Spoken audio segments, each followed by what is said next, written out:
কোরআনটা পড়বেন ফজরের পরে সূরা ইয়াসিন,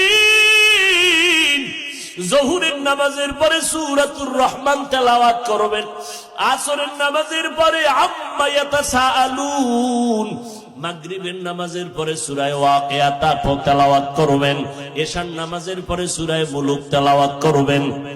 আপনার ঘর ফেরেশতারা পাহারা দিবে, আপনার ঘরে কোনোদিন চোর ডাকাত আসবে না, আপনার স্বামীর কামাই রুজিতে কোনোদিন অভাব লাগবে না।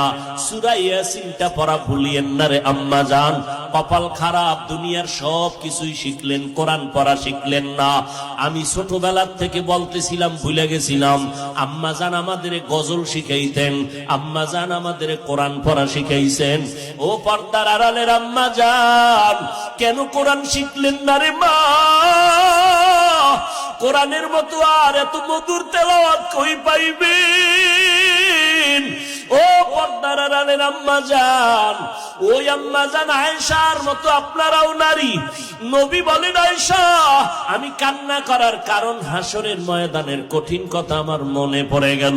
আম্মা জান আয়েশা বলেন, কেমন কঠিন?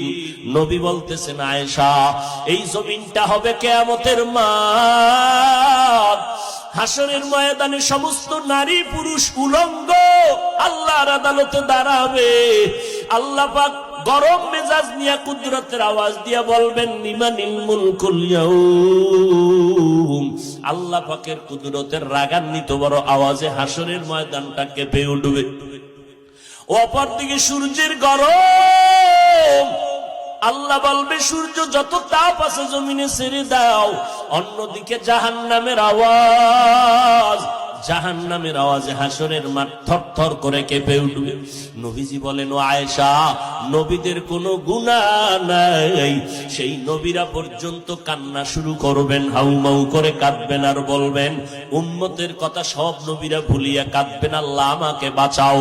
আদম নবী কান্না শুরু করবেন, আল্লাহ আমারে বাঁচাও।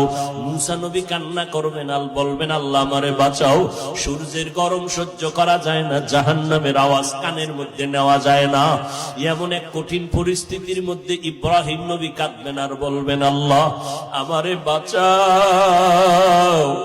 একজন নবী ও উম্মতের কথা